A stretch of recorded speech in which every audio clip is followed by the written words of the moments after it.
আজকে আমি বানাবো কলকাতার ফেমাস স্ট্রিট ফুড মটরের আর ছোলা দিয়ে ঘুগনি। তো চলো তাড়াতাড়ি ভিডিওটা স্টার্ট করে নিই। আমি এখানে নিয়ে নিয়েছি একটু মটর আর সামান্য একটু ছোলা। যদিও শুধু মটরের ঘুগনি খেতেই কিন্তু সব থেকে বেশি ভালো লাগে, কিন্তু কী আর করা যায়, স্ট্রিট ফুড তোমরা যাই দেখো সবেতেই কিছু না কিছু মিক্সিং ব্যাপার থেকেই থাকে। তো ওই কারণের জন্য আমিও মিক্স করে নিয়েছি ছোলা আর মটর দিয়ে। এটা দিনের বেলা ভালো করে ভিজিয়ে রেখে দিয়েছিলাম, দিয়ে আমি রান্না করেছি এটা রাতের বেলা। তো দেখো মটরটা ভেজানো কমপ্লিট প্রায় 6 থেকে 7 ঘন্টা। তারপরেই দিয়ে দিয়েছি আমি কড়ায় জল পরিমাণ মতন, কিন্তু অবশ্যই তার সাথে দিয়ে দিয়েছি একটা কাঁচা লঙ্কা, পরিমাণ মতন হলুদ, পরিমাণ মতো নুন দিয়ে এটা চাপা দিয়ে লো ফ্লেম করে প্রায় মোটামুটি 15 থেকে 20 মিনিট আমরা এটাকে বয়েল করে নেব। তো চলো বয়েল ততক্ষণ হোক, বাকি কাজটা করে নিই। তো তোমরা আশা করি দেখে বুঝতেই পারছো যে মটর আর ছোলাটা প্রপারভাবে বয়েল হয়ে গেছে কি সুন্দরভাবে। তো এখানে দেখো আমি একটা চামচের সাহায্যে দেখে নিয়েছি যে প্রপারভাবে বয়েল হয়েছে কি না। তারপর ঘুগনি করার জন্য যে যে জিনিসগুলো আমাদের লাগবে সেটা হচ্ছে আলু, পেঁয়াজ, টমেটম, আদা কুচি সামান্য, অল্প একটু রসুন কুচি আর কাঁচা লঙ্কা। তো চলো এই সবগুলোকে ভালো করে কুচিয়ে নিতে হবে, মানে কেটে নিতে হবে। তো চলো এখানে ভালো করে আমি সব কিছু কেটে, আলুও নিয়েছি সেটাও পরিমাণ মতন অল্পই নিয়েছি, ধুয়ে ভালো করে পরিষ্কার করে রেখে দিয়েছি। তো কড়াটাকে পরিষ্কার করে নিয়ে আমি এখানে দিয়েছি সর্ষের তেল, আর আমি ইউজ করি ফরচুনেরই সর্ষের তেল, যদিও কৌটোটা ছিল সাদা তেলে। তো চলো তেল গরম হয়ে যাওয়াতে আমরা ছড়াৎ করে তেলের মধ্যে দিয়ে দিচ্ছি পেঁয়াজ, কাঁচা লঙ্কা, টমেটো কুচি দিয়ে ভালো করে এটা নাড়াচাড়া করছি। আর আওয়াজটা এত সুন্দর হচ্ছে, যেমন কলকাতার স্ট্রিটের সাইডে যে ঘুগনির দোকানগুলো হয় তখন ঠিক পেঁয়াজ আর টমেটো কাঁচা লঙ্কাটা যখন তেলে ছাড়ে ঠিক এইরকমভাবেই কিন্তু ছচ্ছর ছচ্ছর করে একটা আওয়াজ হয়।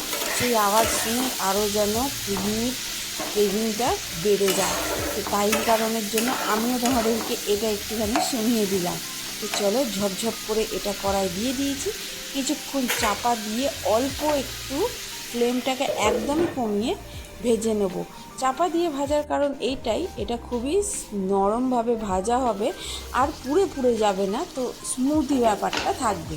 তারপর দেখো আদা রসুন আমি ঘষুনিতে ঘষে নিয়েছি, এটাও কিন্তু পরিমাণ মতো নিতে। তোমরা যদি মনে করো যে তোমরা অল্প পেস্টও করে নিতে পারো। তো আমার কাছে সময় একদমই ছিল না, তার ওপর এত গরম পড়েছে কিছুই রান্না করতে ভালো লাগছে না, কিন্তু তাও কিছুই করার অপশান নেই, খাবারটা তো খেতেই হবে।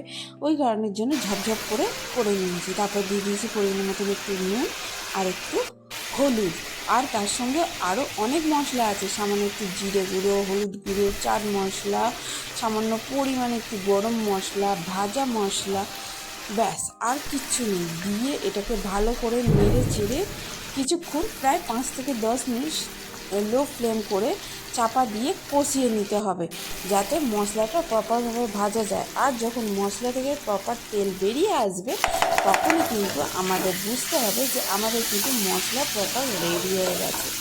এটা কিন্তু আমি খুবই ইজিভাবে আর নর্মালিভাবে প্রসেস করেছি। তোমরাও চাইলে এটা খুব বাড়িতে যা যা জিনিস থাকে সেটা দিয়ে খুব ইজিলি করতে পারবে। আর এটা কী দিয়ে খাবে, মুড়ি দিয়ে খেতে পারো, শুধু খেতে পারো, রুটি, পরোটা, যে কোনো জিনিসের সঙ্গে খেতে পারো। তো দেখো আস্তে আস্তে সব মশলাগুলো মিশিয়ে নিয়ে আবার কিছুক্ষণের জন্য চাপা দিয়ে নেড়ে চেড়ে আমি এই মশলাটাকে ভালোভাবে ভেজে নেব। অনেক সময় অনেক রকমভাবেই কিন্তু ঘুগনি করা যায়, আমি কিন্তু এই রকমভাবে মানে কলকাতার যে স্ট্রিটগুলোতে ঘুগনি করে তারা এরমভাবেই করে, খুব ইজি প্রসেসে, ওই জন্যই কিন্তু আমি তোমাদেরকে দেখালাম। তো তোমরা যদি মনে করো অবশ্যই বাড়িতে ট্রাই করবে।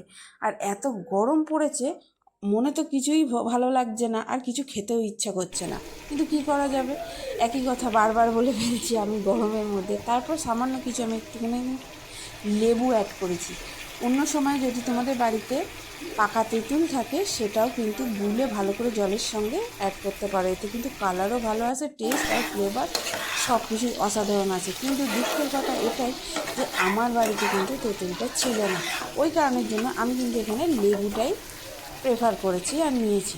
তো চলো ভালো করে নেড়ে চেড়ে আমাদের ততক্ষণ মশলাটাকে ভালো করে কষানো হোক, আলু টালু ভালো করে সব কিছু মিশিয়ে নিয়ে ফাইনালি এবার দিয়ে দেওয়া হয়েছে মটর আর ছোলা যেটা বয়েল করা ছিল সেটা দিয়ে ভালো করে নেড়ে চেড়ে ঝটপট করে নিচ্ছি আমাদের প্রায় ঘুগনি। ঘুগনি কিন্তু প্রায় শেষ মুখে, মানে অর্ধেক, প্রায় 80% রান্না আমার কমপ্লিট হয়ে গেছে। সামান্য কিছুক্ষণ জন্য এটা আমরা দমে বসিয়ে রাখবো একদমই লো ফ্লেমে, যাতে ঘুগনির মধ্যে প্রপার মশলা নুন হলুদ সব কিছু ঢোকে। তো দেখো এখানে তো দেখে মনেই হচ্ছে এই ঘুগনিটা প্রপার রেডি হয়ে যায়, এতটা টেস্টিফুল হয়েছে যে বলার কথা নয়। তো দেখো এখানে প্লেটের মধ্যে আমি সামান্য পরিমাণ ঘুগনি নিয়ে নিয়েছি, এর মধ্যে দিয়ে দেবো কিছু একটু ঝুরি ভাজা, তার সঙ্গে দিয়ে দেবো একটু সামান্য পরিমাণে লেবু, ব্যাস।